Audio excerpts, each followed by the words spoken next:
We're Tom and Hannah, and with Tom's sister Harriet, we're in New Zealand for a year on a working holiday visa. After a week in Auckland and a couple of days on Waiheke Island, and now that we have a car, we decided to spend some time doing a road trip around Northland before heading back towards the south for work. The plan was simple. We'd spend roughly 2 weeks up north, a week heading up the eastern coast and a week heading back down the west.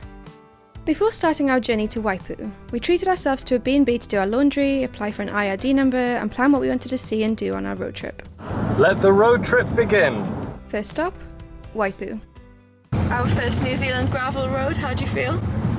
I'm bricking it slightly. We are a camel trip. This is my travel shirt.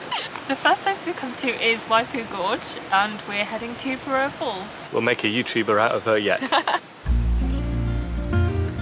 When we looked at the weather forecast this morning, it was like, it's going to be sunny, 19 degrees, and we just got out of the car and it is freezing cold, a bit drizzly, grey, but we deal.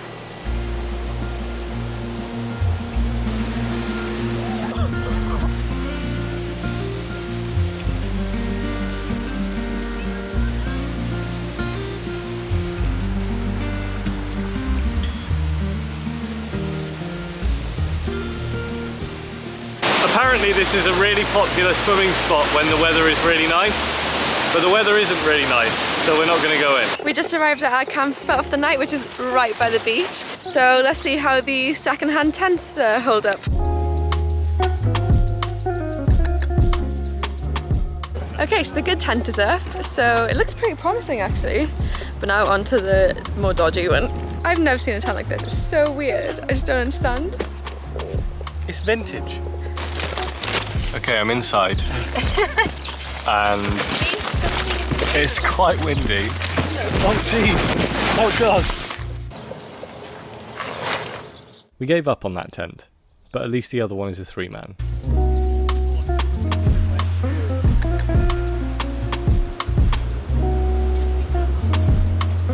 I think we're going to be on this beach for a long while because that's Hannah. She keeps stopping every 5 seconds to pick up seashells. What have you found, guys? The shells here are amazing! Like look at these! Beautiful. This one's like as big as my face. I do find it quite wild that we're just walking along the beach ready to go to dinner, and to the left of me is Hen Island, which is an extinct volcano, and there are tons of volcanoes all over New Zealand. And I don't know, my British sensibilities can't handle it. It's amazing.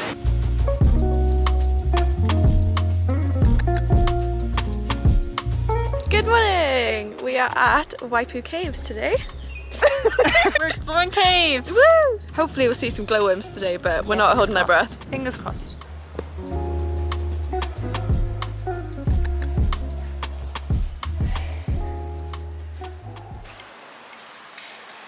It's very dark in here.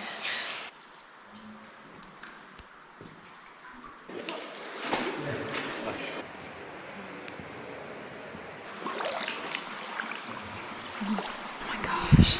I don't think the camera's going to pick it up, but we've just spotted our first glowworm. After seeing our first glowworm, we ventured deeper into the cave, finding small clusters of glowworms along the way that seemed to be leading us somewhere. We are standing in this dome bit of the cave at the end, and it is full of glowworms, and it's the most magical thing ever. It's honestly incredible. I feel like we magical. can't raise our voice because We don't disturb them. Yeah. They're so beautiful.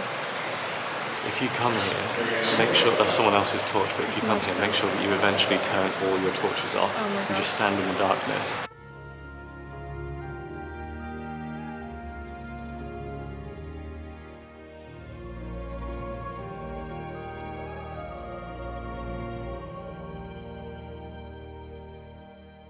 Wow.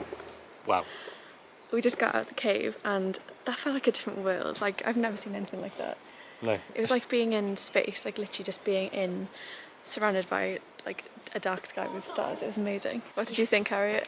It was amazing. Apparently it's one of the best free glowworm caves in New Zealand. So definitely check it out, but just be prepared to get very wet and very muddy. Oh You have to sort so of wade muddy. through a river to get to the place. But the thing is, we saw one glowworm and we were like, really excited. Oh my god. shocked. I just kept getting better and better and better and better until it was just amazing. Yeah, and there was one moment, there's a few other people in the cave with us, and we all like stood and turned off our torches. And it was just you like, look up and it was like incredible, amazing, like the night sky. So like it was so cool. If you're in Northland, this is a must-see. Another great thing about this whole area is, one, the car park is free, but not only is it free, but you can camp here, whether you're in a self-contained motorhome, a car camper van, or a tent. So you can camp here for maximum one night. So if you arrive late, just pitch up, and then you can come and see the glowworms first thing. It's brilliant. Next up, Whangarei.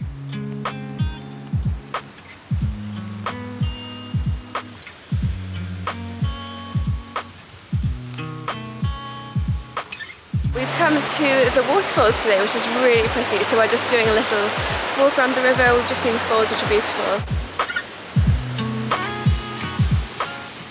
So we just arrived at our latest campsite, which is Whangarei Central Campsite. We're having a really great time seeing all the different sites, but there's been a few problems. We were starting our road trip, driving along, having a good time. We were on a gravel road, going pretty slow, and a truck came past and blew up some gravel, and it cracked our windscreen in 2 places. So we're going to need to get that replaced ASAP, but everything's closed this weekend, so we'll have to sort that on Monday. Yeah. So that's a bit stressful. We spent the first couple of days exploring Whangarei, waiting for the windscreen replacement, even getting talked into doing a salsa night.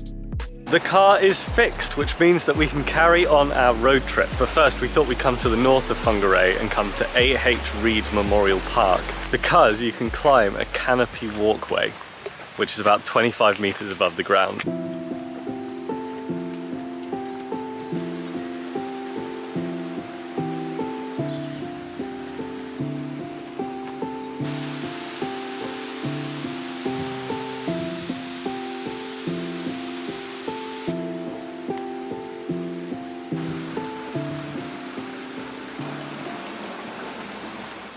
We made a detour to Whale Bay after a recommendation from a local.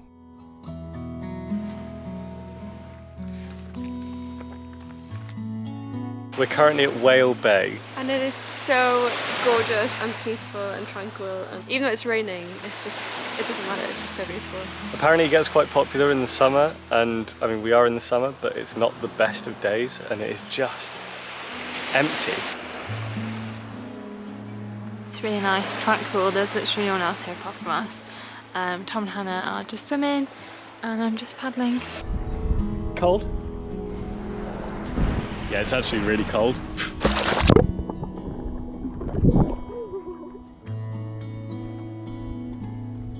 Honestly, it's moments like this, swimming in the sea, in the rain, that make nothing else matter in life. This right now is all that matters.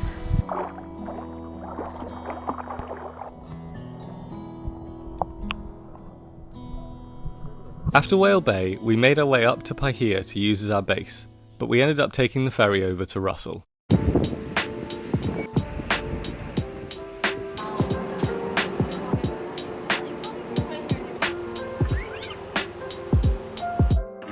Today we're in Russell on this rainy day, which is the first permanent European settlement in New Zealand and its first capital.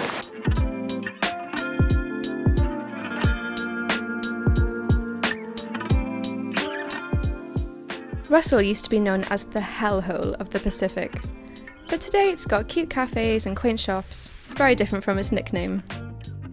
We headed to the Duke of Marlborough, the first pub in New Zealand to get a liquor licence. So, naturally, we got a hot chocolate. Next stop, Cape Reinga, taking a detour to Piroa Falls and Rainbow Falls along the way. After a week of travelling north, we finally made it to the most accessible northerly point of New Zealand. Down. Down. Stop. Fire.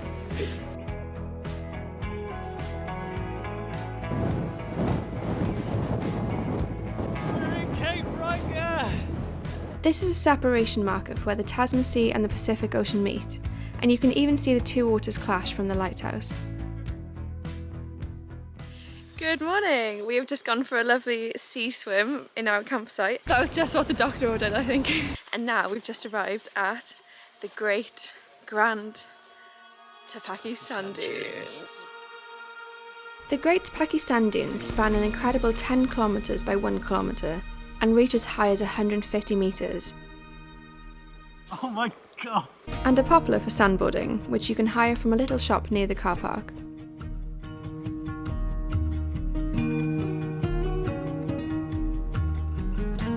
We keep thinking we've gotten to the top and then it just keeps going and going. It's just so big. There's a reason why they're called the Great Sand Dunes.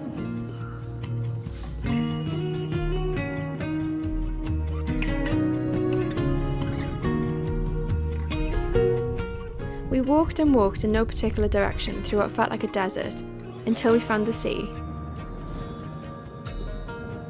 We made it to the other side! This is incredible. It just sort of wraps around everything and then suddenly you're at the sea. We never thought we'd get there. Wow. We've been walking for 2 days. Then we headed back to the shop to hire a bodyboard and give sandboarding a go for ourselves.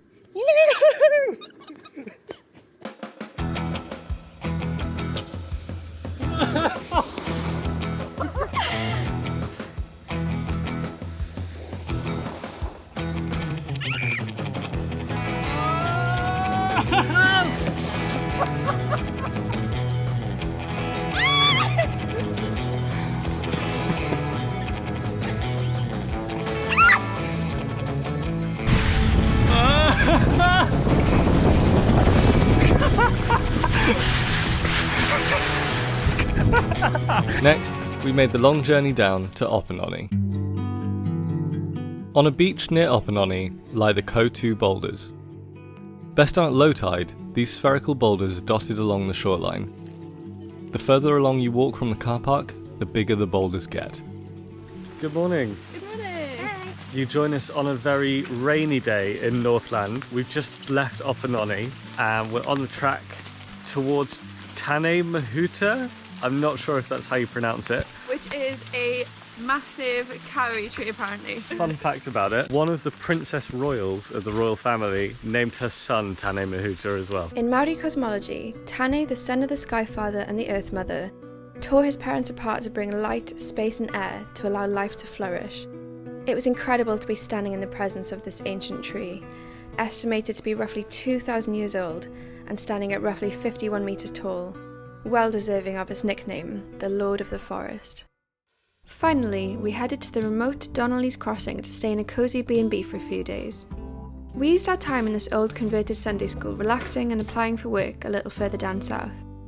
We weren't too far away from Kai Iwi lakes, so we went there for a swim one day. Open air, side by side we sway there in all the colors. We're in the lake!